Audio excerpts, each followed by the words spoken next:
மாண்புமிகு முதலமைச்சர் அவர்களுக்கும் எதிர்க்கட்சி தலைவர் அவர்களுக்கும் இன்றைய அவைத் தலைவராக அன்ன போஸ்டில் வெற்றி பெற்றிருக்கும் அண்ணன் ஜேசிடி பிரபாகர் அவர்களுக்கும் துணைத் தலைவர் ரவிக்குமார் அவர்களுக்கும் இந்த அவையிலே வீற்றிருக்கும் அனைத்து சட்டமன்ற உறுப்பினர்களுக்கும் எதிர்க்கட்சி தலைவராக செயல்பட்ட அண்ணன் முன்னாள் முதலமைச்சர்களாக இருந்த அண்ணன் எடப்பாடியார் அவர்களுக்கும் அண்ணன் ஸ்டாலின் அவர்களுக்கும் இந்த அவையிலே நாம் ஒரு மாண்புமிகு ஒரு அவை இது.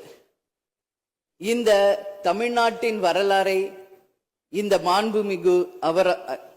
மாண்புமிகு இந்த வளாகத்திலே மிக சிறந்த முறையிலே ஆட்சி செய்த நம்மளுடைய முன்னாள் முதல்வர்கள் இங்க நம்ம சுத்தி இருக்கின்ற அந்த புகைப்படங்களே அதற்கான சாட்சி. அந்த மாண்பும் மரபும் இமியளவும் மாறாமல் அண்ணன் ஜேசிடி பிரபாகர் அவர்கள் அவைத் தலைவராக நடுநிலையோடு இருந்து ஒரு தராசு போல இந்த அவைக்கு அத்தனை பேருக்கும் சரிசமமான வாய்ப்பை கொடுத்து அத்தனை பேரையுமே ஆணாக இருந்தாலும் இந்த அவைக்கு அன்னையாக இருந்து அனைவருக்கும் சமமான வாய்ப்பை தர வேண்டும் என்று இந்த புனிதமான அவையிலே அவரை நான் அன்போடு கேட்டுக்கொள்கிறேன். அது மட்டுமில்லை, இன்றைய முதல்வர் அன்பு தம்பி விஜய் அவர்களுக்கு திரையுலகில் அண்ணனாக இருந்த கேப்டன் அவர்கள் இதே அவையிலே எதிர்கட்சி தலைவராக செயல்பட்ட பொழுது இங்கே நடக்கின்ற அத்தனை விஷயங்களும் தமிழகம் முழுவதும் தெரிய வேண்டும் என்ற கோரிக்கையை அன்றிலிருந்தே சொன்னார். அதனால அந்த விஷயத்திலும் நடுநிலையோடு இருந்து ஆளுங்கட்சி சைடு மட்டும் கேமரா போக்கஸ் பண்ணாம சட்டமன்றத்தில் நடக்கும் அத்தனை நிகழ்வுகளையும் நேரலையில் தமிழக மக்கள் அனைவரும் தெரிந்து கொள்ள வகையில அந்த சரிசமமான ஒரு வாய்ப்பை ஏற்படுத்தி தர வேண்டும் என்பதை இந்த நேரத்திலே நான் கேட்டுக்கொள்கிறேன். அது மட்டும் கிடையாது, இந்த தமிழ்நாடும் தமிழகமும் என்றும் சிறப்பு மிக்கதாக இருக்க வேண்டும்.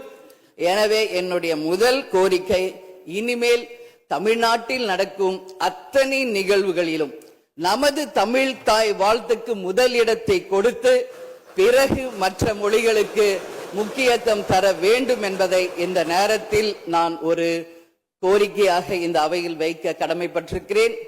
அது மட்டும் கிடையாது, நேற்று அனைத்து எதிர்கட்சிகளையும் நேரடியாக சென்று இங்க எதிர்கட்சிகள் எதிரி கட்சிகள் அல்ல, அனைவரும் தோழமை கட்சிகள் தான் என்பதை மிக சிறப்பாக சென்று அனைவரையும் சந்தித்த முதல்வர் அன்பு தம்பி விஜய் அவர்களுக்கு இந்த நேரத்தில் என்னுடைய வாழ்த்துக்களை தெரிவித்துக் கொள்கிறேன்.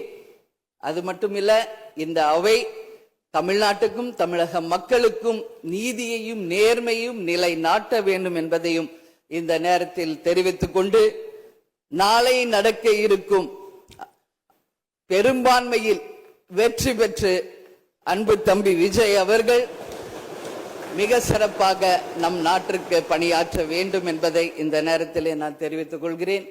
எனவே இன்று தேர்ந்தெடுக்கப்பட்ட அண்ணன் ஜேசிடி பிரபாகர் அவர்களுக்கும் துணைத் தலைவர் அவர்களுக்கும் தேசிய முற்போக்கு திராவிட கழகத்தின் சார்பாகவும் இந்த அவையில் எதிர்கட்சி தலைவராக மிக சிறப்பாக தன்னுடைய கருத்தை தைரியமாக எடுத்துரைத்த என் அன்பு கணவர் கேப்டன் அவர்களுடைய ஆசீர்வாதத்துடன் என்னுடைய வாழ்த்துக்களை இந்த நேரத்திலே தெரிவித்துக் கொள்வதில் மிகவும் மகிழ்ச்சி அடைகிறேன். நன்றி, வணக்கம்.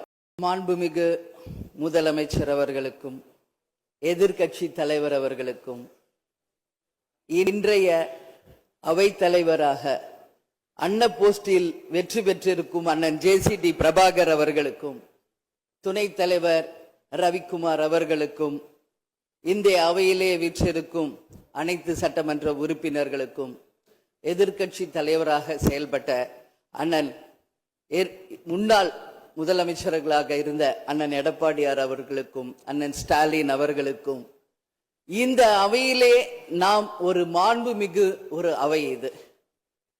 இந்த தமிழ்நாட்டின் வரலாறை இந்த மாண்புமிகு இந்த வளாகத்திலே மிக சிறந்த முறையிலே ஆட்சி செய்த நம்மளுடைய முன்னாள் முதல்வர்கள் இங்க நம்ம சுத்தி இருக்கின்ற அந்த புகைப்படங்களே அதற்கான சாட்சி. அந்த மாண்பும் மரபும் இமியளவும் மாறாமல் அண்ணன் JCD பிரபாகர் அவர்கள் அவைத் தலைவராக நடுநிலையோடு இருந்து ஒரு தராசு போல இந்த அவைக்கு அத்தனை பேருக்கும் சரிசமமான வாய்ப்பை கொடுத்து அத்தனை பேரையுமே ஆணாக இருந்தாலும் இந்த அவைக்கு அன்னையாக இருந்து அனைவருக்கும் சமமான வாய்ப்பை தர வேண்டும் என்று இந்த புனிதமான அவையிலே அவரை நான் அன்போடு கேட்டுக்கொள்கிறேன். அது மட்டுமில்லை, இன்றைய முதல்வர் அன்பு தம்பி விஜய் அவர்களுக்கு திரையுலகில் அண்ணனாக இருந்த கேப்டன் அவர்கள் இதே அவையிலே எதிர்கட்சி தலைவராக செயல்பட்ட பொழுது இங்கே நடக்கின்ற அத்தனை விஷயங்களும் தமிழகம் முழுவதும் தெரிய வேண்டும் என்ற கோரிக்கையை அன்றிலிருந்தே சொன்னார். அதனால அந்த விஷயத்திலும் நடுநிலையோடு இருந்து ஆளுங்கட்சி சைடு மட்டும் கேமரா போக்கஸ் பண்ணாம சட்டமன்றத்தில் நடக்கும் அத்தனை நிகழ்வுகளையும் நேரலையில் தமிழக மக்கள் அனைவரும் தெரிந்து கொள்ள வகையில அந்த சரிசமமான ஒரு வாய்ப்பை ஏற்படுத்தி தர வேண்டும் என்பதை இந்த நேரத்திலே நான் கேட்டுக்கொள்கிறேன். அது மட்டும் கிடையாது, இந்த தமிழ்நாடும் தமிழகமும் என்றும் சிறப்பு மிக்கதாக இருக்க வேண்டும். எனவே என்னுடைய முதல் கோரிக்கை, இனிமேல் தமிழ்நாட்டில் நடக்கும் அத்தனை நிகழ்வுகளிலும் நமது தமிழ் தாய் வாழ்த்துக்கு முதல் இடத்தை கொடுத்து பிறகு மற்ற மொழிகளுக்கு முக்கியத்துவம் தர வேண்டும் என்பதை இந்த நேரத்தில் நான் ஒரு கோரிக்கையாக இந்த அவையில் வைக்க கடமைப்பட்டிருக்கிறேன். அது மட்டும் கிடையாது, நேற்று அனைத்து எதிர்கட்சிகளையும் நேரடியாக சென்று இங்க எதிர்கட்சிகள் எதிரி கட்சிகள் அல்ல, அனைவரும் தோழமை கட்சிகள் தான் என்பதை மிக சிறப்பாக சென்று அனைவரையும் சந்தித்த முதல்வர் அன்பு தம்பி விஜய் அவர்களுக்கு இந்த நேரத்தில் என்னுடைய வாழ்த்துக்களை தெரிவித்துக் கொள்கிறேன். அது மட்டுமில்ல, இந்த அவை தமிழ்நாட்டுக்கும் தமிழக மக்களுக்கும் நீதியையும் நேர்மையும் நிலைநாட்ட வேண்டும் என்பதையும் இந்த நேரத்தில் தெரிவித்துக் கொண்டு, நாளை நடக்க இருக்கும் பெரும்பான்மையில் வெற்றி பெற்று அன்பு தம்பி விஜய் அவர்கள் மிக சிறப்பாக நம் நாட்டிற்கு பணியாற்ற வேண்டும் என்பதை இந்த நேரத்திலே நான் தெரிவித்துக் கொள்கிறேன்.